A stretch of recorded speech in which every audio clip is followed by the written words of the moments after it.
Je range mon bureau numéro 82, la première de 2022. On est le 4 janvier, c'est la Saint-Odilon. Je souhaite une bonne fête à tous les Odilons et évidemment à mon préféré. Aujourd'hui, c'est un peu particulier puisque c'est non seulement la première vidéo de l'année 2022, mais aussi parce que je suis très mal rasé, pourquoi? Parce que je suis en huitaine, à l'isolement, parce que figurez-vous que comme tout le monde ou presque, j'ai attrapé le Covid. Je suis positif au Covid, j'ai même appris que j'étais positif au Covid le soir même de ma 3e injection, donc ça veut dire que j'ai actuellement une double charge virale dans mon système. Eh bien, il faut croire que le vaccin protège vraiment des formes graves parce que je n'ai absolument aucun symptôme. Bien, lors de la précédente vidéo, je range mon bureau, c'était pas la toute dernière vidéo sur la chaîne, mais c'était la dernière, je range mon bureau, j'avais annoncé un tirage au sort pour gagner quoi? Pour gagner ce livre, la traduction française de Suvankam Tamavongsa. Le K ne se prononce pas, traduit de l'anglais par Véronique Lessard aux éditions Mémoire d'Encrier. J'avais promis un petit tirage au sort à toutes les personnes qui commenteraient sur la chaîne, sur la vidéo spécialement. Donc j'ai mis tous les noms sur un petit billet et je vais donc procéder au tirage au sort. Là, je vois rien du tout. Ops, oh, il y en a qui sont tombés par terre, c'est pas celles-là qui sortiront. Alors je ne sais pas si on voit, mais c'est Lou Piche. Alors Lou Piche, c'est un pseudonyme, mais je pense que je sais qui se cache derrière. Et c'est quelqu'un avec qui je devais aller prendre un verre cette semaine et j'ai dû reporter parce que, évidemment, j'ai pas le droit de sortir et encore moins, bien sûr, d'aller répandre mon Covid dans les bistrots. Donc ça ne sera que partie remise. Eh bien, Lou Piche, on se voit bientôt et tu récupéreras ce livre. Vous récupérez, on se vous voit normalement, mais bon, on va pouvoir passer au tutoiement, je crois, depuis le temps. La vidéo d'aujourd'hui, c'était pour parler poésie, parce que je lis beaucoup de poésie, comme d'habitude, et puis je voulais faire une vidéo un peu spéciale poésie, spéciale lecture de poésie. Dedans, il y a un livre qui n'est pas un livre de poésie, en fait, qui s'est mis. Bon, c'est pas grave. Ça fait très longtemps que je n'ai pas fait de vidéo, je range mon bureau, et donc du coup, il y a beaucoup de choses, c'est un peu compliqué. Et puis comme c'est une nouvelle année, j'ai évidemment des nouveaux projets, des petites idées qui me trottent derrière la tête, soit une idée qui me trotte derrière la tête depuis 2 ou 3 ans, qui serait de prendre dans ma bibliothèque de poésie, justement en particulier des poètes femmes, et de consacrer des lectures à des poètes femmes. Soit aussi, c'est un autre projet, en fait les deux sont tout à fait tenables, si ce n'est qu'il va me falloir du temps. Profitant du fait que 2022, ça va être le centenaire de la publication de Ulysses de Joyce, j'aurais bien aimé enfin lire Ulysses en entier, parce que je ne l'ai jamais lu en entier, j'avais commencé à le lire, j'avais dû m'interrompre il y a très longtemps déjà, à plus de 20 ans probablement, si mes souvenirs sont bons. Et puis ensuite, j'en ai lu les extraits, quelques extraits anthologiques un peu, mais je ne l'ai jamais lu en entier. Et il se trouve que par hasard, j'ai trouvé chez Emmaüs, au mois de décembre, une traduction en livre de poche de Ulysses en français. Donc voilà, j'avais peut-être un petit projet autour de la lecture de Ulysses, de la traduction de Ulysses, je ne sais pas trop. On verra si d'ici le Bloomsday, c'est-à-dire le 16 juin, et donc le centenaire du Bloomsday, le 16 juin 2022, il me vient une petite idée pour tout ça. Bien, une vidéo spécialement consacrée à mes lectures de poésie, récentes ou en cours. Récente, ce petit livre, petit par la taille, mais livre très intriguant, de Nezim Hikmet, Les lettres à Taranta Babou, roman poétique traduit du turc par Timur Muhyiddin. C'est un texte de 1935 et qui était inédit en français jusqu'à ce que les éditions Emmanuel Colas les fasse paraître cette traduction en 2019. Et c'est un texte assez étrange, sur un texte anticolonial, donc ça m'a forcément parlé. Je vous lis la 12e lettre. Ils arrivent, Taranta Babou, ils sont venus te tuer et t'éventrer, voir tes intestins se tortiller sur le sable comme des serpents voraces. Ils arrivent pour te tuer, Taranta Babou, et toi et tes chèvres, eux qui ne te connaissent pas, comme tu ne les connais pas toi non plus, et tes chèvres qui n'ont pas sauté par-dessus leur haie. Ils arrivent Taranta Babou, les uns de Naples, d'autres du Tyrol, d'autres encore d'une main chaude et douce, d'un doux regard inassouvi. Les navires, en franchissant 3 mers, les ont amenés à la mort, en armée, en bataillon, en compagnie, mais un à un, comme s'ils les conduisaient à une noce. Ils viennent, Taranta Babou, ils viennent dans une flamme d'incendie, et même si, hissant sur le toit en paille de ta maison de terre leur drapeau, et si les nouveaux arrivants pouvaient retourner chez eux, Le tourneur du Tyrol qui a laissé en Somalie son bras droit plein de sang ne pourra plus travailler les barres d'acier comme un tissu en soie. Et le pêcheur sicilien frappé de cécité ne pourra plus voir les lumières de la mer. Ils arrivent, Taranta, Babou, ceux que l'on a envoyés pour mourir et tuer, le jour où ils sont rentrés et ont accroché une à une les croix de guerre en fer blanc sur les bandages ensanglantés de leurs blessures. Le jour où ils rentreront chez eux, à Rome, ville éternelle, grande et juste, les actions et les obligations seront en hausse. Après ceux qui s'en vont, de nouveaux maîtres viendront pour dépouiller nos morts. Et donc c'est effectivement la 12e lettre de ce texte, qui est un texte anticolonial, qui date des années 30, le grand moment, bien sûr, de l'expansion coloniale mussolinienne en Afrique. Et je cite d'ailleurs l'extrait du livre qui figure en 4e de couverture, « Quelle chose étrange, Taranta Babou, peut-être que cette année en Afrique nous apportera la mort avec des fruits aussi doux que tes seins. La mort entrera par la porte comme une fleur de printemps qui imitera un casque colonial. » Traduit du turc par Timur Mouhidine.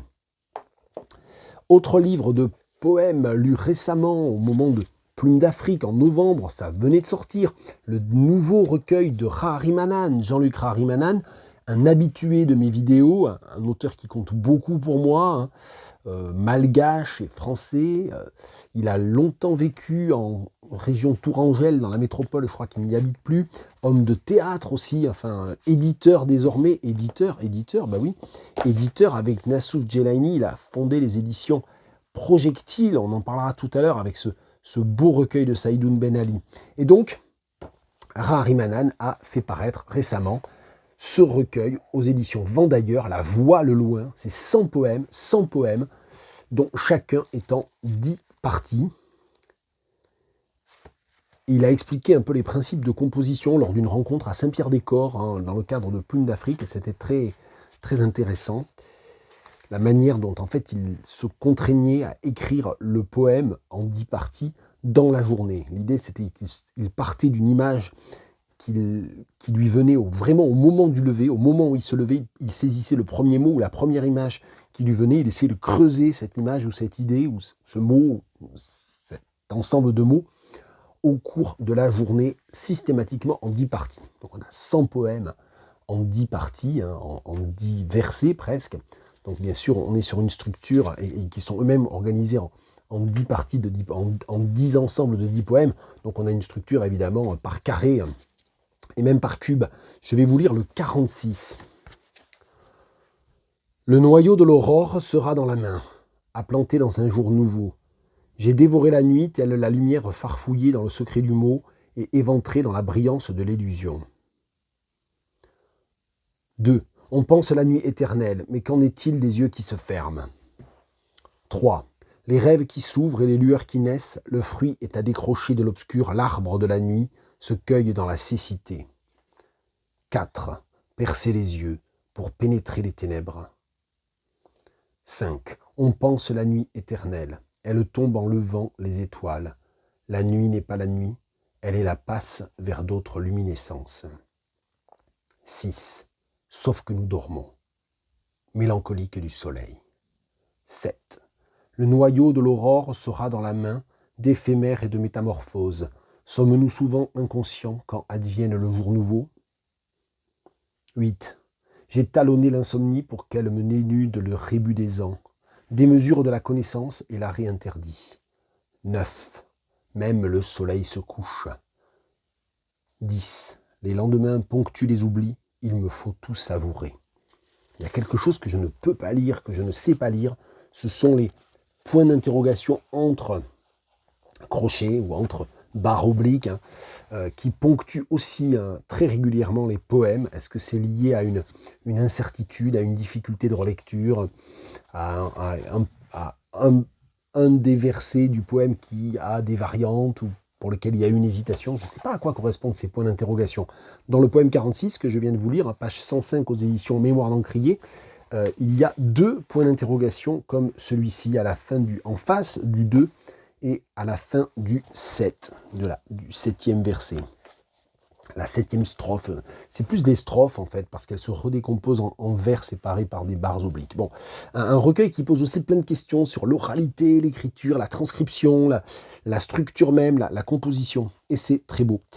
Et bien, puisque je parlais de Harimanan, poète, et que je signalais son activité d'éditeur avec les éditions Projectiles, dont j'ai plusieurs fois parlé depuis le mois d'octobre, je vais vous lire un extrait de Johanna, pour toi, pour moi, de Saïdoun Ben Ali.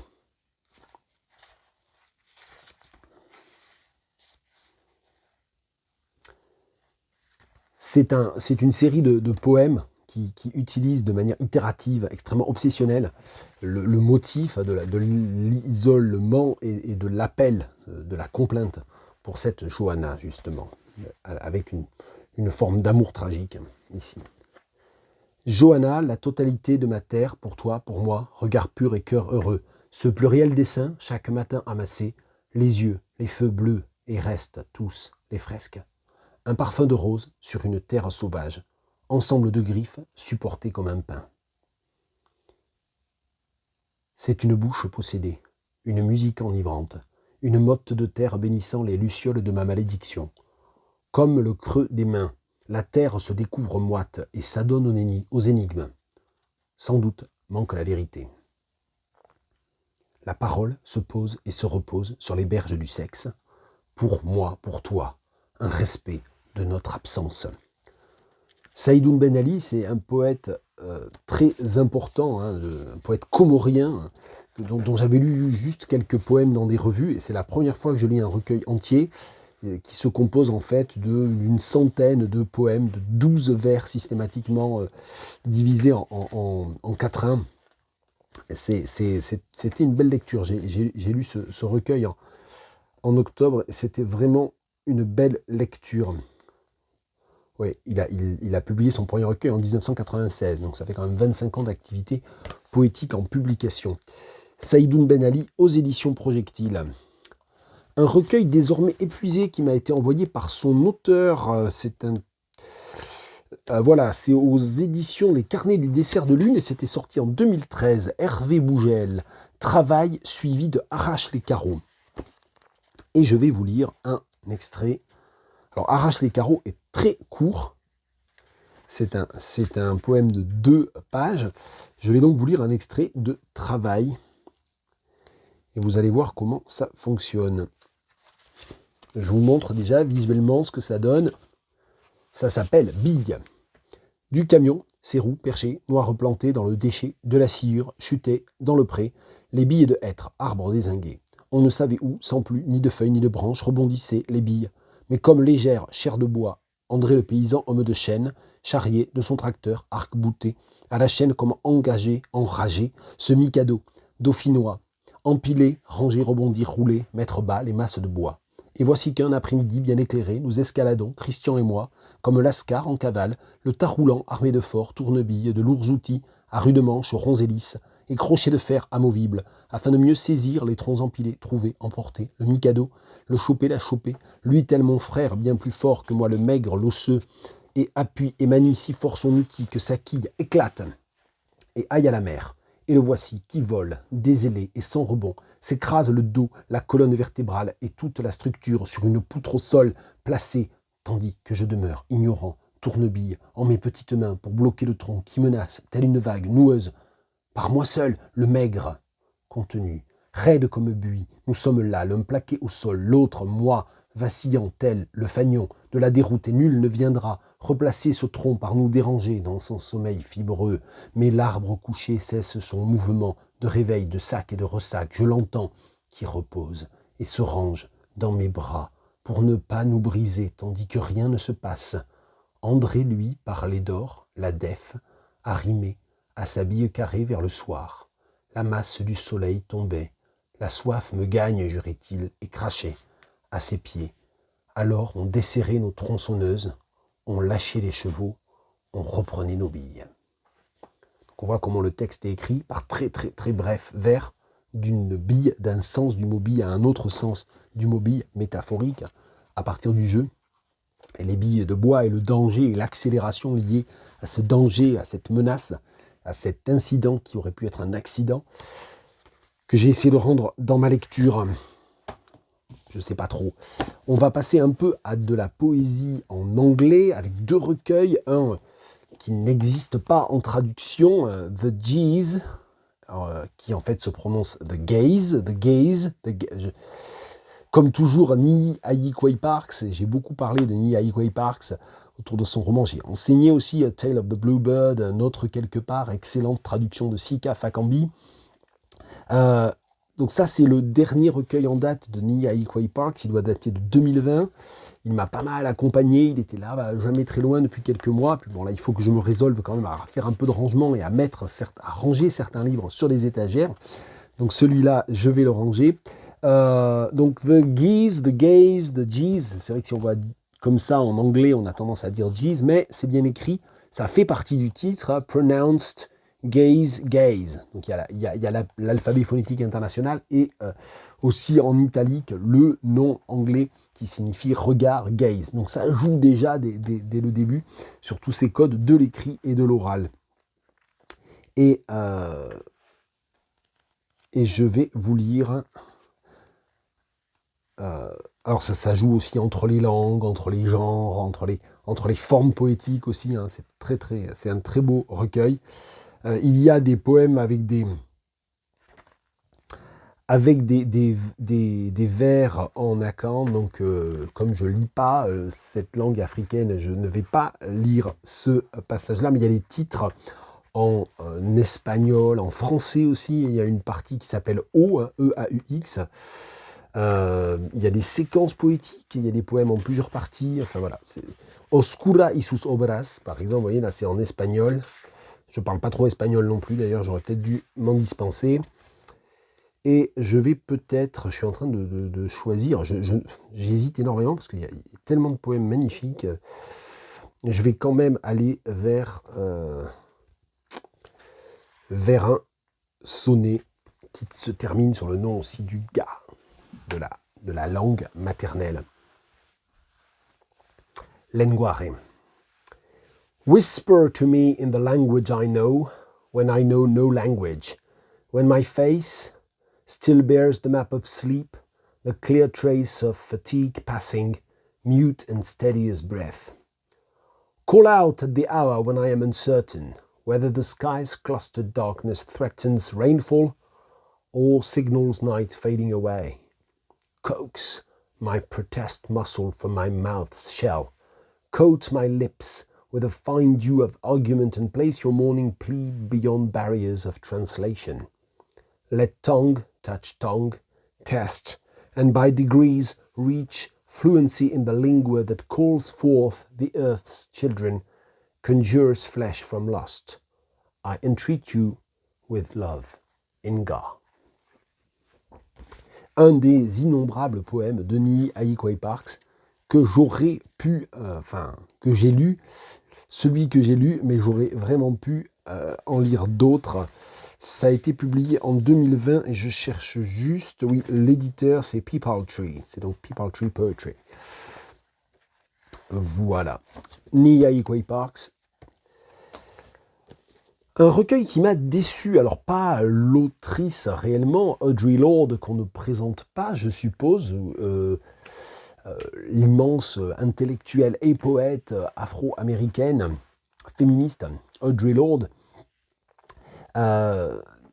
dont ici les éditions de l'Arche proposent une édition bilingue avec une traduction de Gerty Dambury.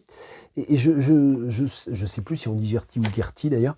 Et j'attendais énormément de cette parution, de cette publication. J'étais tellement content que Audre Lorde paraisse dans cette traduction-là, traduit par Gerty Dambury en plus. Donc moi j'étais très enthousiaste de ça et je suis un peu déçu par la traduction en fait, qui est souvent un petit peu trop sage, un petit peu trop proche, un petit peu trop calquée, parfois avec quelques petites erreurs aussi, il faut bien le dire, mais les erreurs c'est pas tellement grave, j'ai envie de dire, enfin c'est pas en soi rédhibitoire, si le principe rythmique, le principe du de la spoken poetry, ce principe quasiment slamé de l'écriture de Audre Lorde se retrouvait en français. Or, il se retrouve assez peu finalement, ou pas du tout systématiquement. Donc, il me semble que ce que Danbury aurait pu apporter justement d'audace dans la pratique, etc., c'est comme s'il y avait une sorte d'angoisse face à Audre Lorde, face au monument que représente Audre Lorde, et comme si finalement le parti de la sagesse, de la modération l'avait emporté. Et c'est un peu dommage parce que c'est une traduction qui reste entre les deux, quoi, qui n'est ni parfaitement juste du point de vue du sens, des connotations, ni réellement audacieuse ou suivant les principes de la forme et du rythme très particulier de la poésie de Audre Lorde. Donc j'étais un petit peu sur ma faim. Alors je dis ça, mais c'est un livre important. Hein. Puis bon, d'autres que moi trouveront certainement largement leur intérêt et s'enthousiasmeront certainement pour le livre, y compris par la traduction, hein, qui n'est pas du tout une mauvaise traduction, je pense qu'on l'a compris. Hein. Allez, je lis School Note, carnet scolaire en anglais et en français, dans la traduction de Gertie Danbury. My children play with skulls, for the classrooms are guarded with warlocks. Scream at the walls, collapsing into paper toilets. Plump witches mouth ancient curses, in an untaught tongue. Test children upon their meaning, assign grades, in a holocaust ranging from fury down through contempt. My children play with skulls at school, they have already learned to dream of dying. Their playgrounds were graveyards with nightmares of no stand watch over rented earth filled with the bones of tomorrow.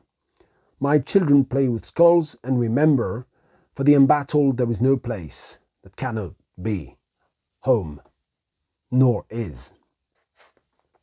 Carnet scolaire. Mes enfants jouent avec des crânes, parce que leurs salles de classe sont gardées par des sorciers qui crient après les murs qui s'affaissent. En papier toilette, des sorcières replètes articulent en silence des sorts anciens, dans une langue occultée, interrogent les enfants à ce propos, leur assignent des niveaux, dans un holocauste qui se déploie, de la furie au mépris. Mes enfants jouent avec des squelettes. En classe, ils ont déjà appris à rêver de mourir. Leur terrain de jeu était des tombes dans lesquelles des cauchemars sans support surplombent des terres de location, pleines des ossements de demain. Mes enfants jouent avec des crânes et se rappellent que pour les vaincus, il n'existe aucun lieu qui ne peut pas être chez eux, ou qu'il l'est. Et là, je ne comprends pas très bien pourquoi la répétition identique de My Children Play with Skulls donne lieu à une variation avec mes enfants jouent avec des crânes et mes enfants jouent avec des squelettes. Il doit y avoir une raison, je ne comprends pas bien. Voilà, il y a plein de petites choses comme ça que je ne comprends pas bien. Bon, c'est pas très grave. Parmi les livres qui m'accompagnent, qui sont des cadeaux, c'est de la poésie du monde entier et pas que du XXe siècle. Ce livre qui m'a été offert il y a 2 mois bientôt pour mon anniversaire, dont je m'étais envié, c'est cette exceptionnelle anthologie bilingue de la poésie portugaise aux éditions Michel Chandaigne. Ça fait 1800 pages, il y a des notes, il y a des notices biographiques, c'est un travail hyper scrupuleux. Il y a une préface très intéressante de l'anthologiste et compilateur Max de Carvalho. Alors il n'est pas seul à traduire, hein, il y a quelques traductions qui ne sont pas de lui, mais l'anthologie, le choix, la présentation, c'est vraiment lui le maître d'œuvre et c'est un livre magnifique. Apparemment, et ça m'avait échappé, il y avait eu le même volume sur la poésie brésilienne il y a quelques années. Donc là, c'est la poésie portugaise, hein, des origines au XXe siècle. Les origines, c'est quoi ? C'est le Moyen-Âge, c'est ce qu'on appelle les trobairites en occitan, et qui s'appelle, je ne sais plus comment, en portugais, je ne les ai pas lus récemment. Les Segrels, je sais pas, je trouve pas, c'est pas grave. Je voulais faire le malin, je ferai pas le malin, c'est pas grave. Donc, une anthologie qui couvre, une dizaine de siècles finalement, puisque ça commence au 12e, 11e, 12e, et ça se termine évidemment avec des poètes très contemporains, encore vivants.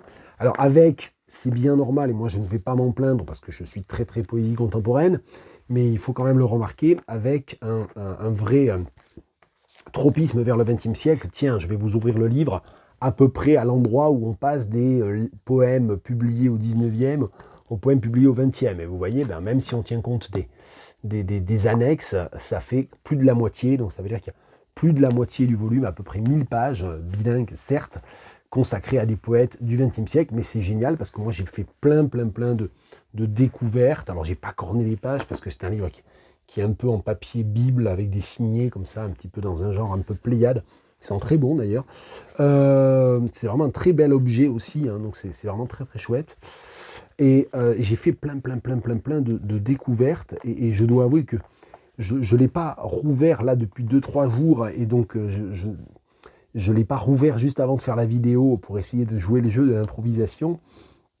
Et je pourrais pas dire, tiens, je tombe sur Roy Sinati que j'ai beaucoup aimé, tiens, j'en ai vraiment beaucoup lu, je l'ai lu et relu lui. Mario Dionisio aussi, c'est super bien, enfin je pourrais en citer plein, parce qu'il y a plusieurs centaines de poètes, hein. Ici, oui, donc il y a vraiment des poètes très chouettes, dont certains que je connaissais quand même, à tous les symbolistes, fin 19e, début 20e, je les connaissais bien, hein. Némésio, Carneiro, bon, eux, je les connaissais, mais il y en a plein que je connaissais pas, bien sûr, et donc ça m'a beaucoup touché, ça me touche beaucoup, et donc je lis régulièrement, bah, c'est une anthologie, c'est fait pour ça. Je vais vous lire un extrait de Irène Lisboa. Irène, je ne sais pas comment ça se dit, Irène, je ne sais pas. Lisboa, c'est une poète de la première moitié du XXe siècle, et je vais vous lire uniquement la traduction de escrever, écrire. Si seulement je pouvais changer les mots en massue, j'écrirais durement. Chaque mot serait sec, sans résonance, sans musique. Comme un geste, un coup brusque et sobre. À quoi bon tout cet artifice de composition syntaxique et métrique ? À quoi bon cet arrondi linguistique ? J'aimerais jeter des mots, brefs, secs et barbares, des caillasses, des sens propres pour tout. Si j'aime, j'aime ou je n'aime pas. Si je vois, admire, désire, oui ou non, et ainsi de suite. Et pour les choses infiniment subtiles de l'esprit, j'aimerais... Mais quoi ? Quelle chose ? J'aimerais, en opposition avec la sauvagerie du caillassage, de la dite attaque contre les choses sûres et reniées, j'aimerais écrire avec un filet d'eau, un filet qui ne tracerait rien, mince et incolore, apeuré, aux choses infiniment délicates de l'esprit, amour qu'on croit éprouver même si on ne l'éprouve pas, désir qui disperse, vague souffrance, idées sans contour, appréciations et goûts passagers. Oh, le filet d'eau lui-même passerait sur vous en transparence, ou bien vous suivrait-il humble et tranquille. Voilà un poème d'Irène Lisboa, une des 1800 pages de cette magnifique édition colligée par Max de Carvalho aux éditions Chandaigne, la poésie du Portugal, des origines au XXe siècle. Et je n'en ai pas, alors celui-là, il ne va pas repartir sur les étagères tout de suite. Et celui-là non plus, ça c'est un cadeau de Noël. Un poète yiddish du XXe siècle, visiblement très important, hein.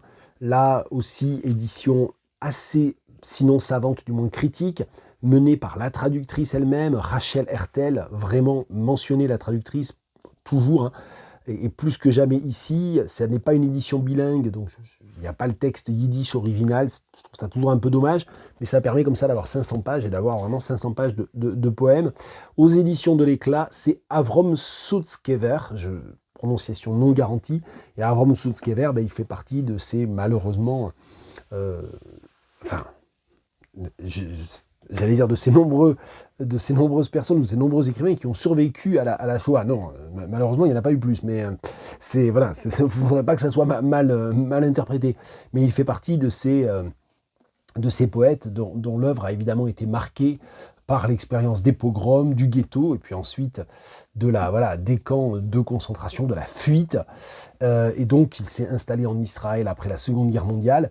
Donc je parcours sa poésie, enfin je la lis, je fais plus que la parcourir. Pour l'instant, en fait, j'aime beaucoup les recueils de jeunesse, les recueils des années 30. Je suis plus partagé sur les recueils des années 60, 70, 80, parce que je comprends pas tout, même il m'arrive de pas comprendre grand-chose, de le relire 2-3 fois, et il y a des choses qui m'échappent. Donc il y a des choses très très belles, y compris dans les recueils de la maturité, en quelque sorte, hein. Mais il y a vraiment des choses... qui me perturbe. Alors il y a aussi dans ce recueil, dans cette anthologie, puisque c'est une anthologie hein, qui couvre toute sa carrière, hein, des années 30 jusqu'aux années 90, il y a aussi ce que la traductrice appelle, ce qui s'appelle certainement des poèmes en prose, mais qui me fait plus l'effet de nouvelles ou de récits brefs. Ça me rappelle un petit peu... Khlebnikov aussi, enfin, les textes en prose font vraiment penser à un certain nombre de textes, Babel aussi peut-être, de la même époque finalement, hein, ou d'une époque voisine, d'un milieu culturel voisin. Les poèmes en revanche sont beaucoup plus singuliers finalement. Et donc pour l'instant je me suis vraiment beaucoup attardé sur les recueils de jeunesse.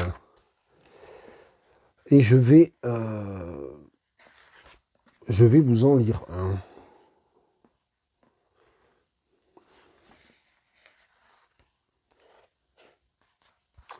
Printemps sibérien.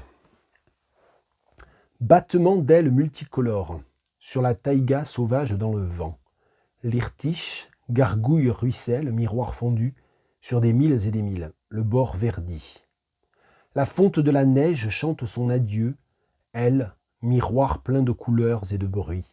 Avec un rugissement de lion tombe la pluie, enflamme le désir ardent des enfants de poursuivre les ruisseaux sauvages, de prendre leur envol avec les oiseaux, sous eux, hommes, bois, roches, ravins, accueillir la fête d'un nouveau jour. Dans la lueur d'un ver tendre, l'Irtich s'affûte contre les farouches rochers. Il veut voir à nouveau ces vagues fluides. Déjà des piles de glace fissurées voguent. Il ne regarde plus effrayer le monde par une sombre trouée de sa surface. Chaque vaguelette voit le globe danser en farandole autour du soleil insolent qui lance ses glaives et caresse le blanc éclatant des bouleaux comme un enfant qui se délecte à lécher une sucette. C'est Avrom Sutzkever, un poète yiddish majeur, traduit par Rachel Hertel, et j'ai pas précisé, c'est aux éditions de l'Éclat, et c'est 2021, donc là encore c'est une parution récente, je ne connaissais pas du tout, et voilà, ça fait partie des nombreux livres. Je relis beaucoup John Clare aussi en anglais, le poète romantique, enfin classé comme romantique, mais très problématiquement. Donc là aussi, je viens d'avoir un bon gros livre assez complet de textes de John Clare, donc ça me permet vraiment d'approfondir ma connaissance de ce poète. Donc voilà, c'est très très très poésie en ce moment, mais il y a eu beaucoup de prose et de fiction et d'essais aussi ces dernières semaines, donc ça fera l'objet d'une prochaine ou de plusieurs prochaines vidéos. Voilà pour aujourd'hui, et donc on se reparle bientôt, pardon.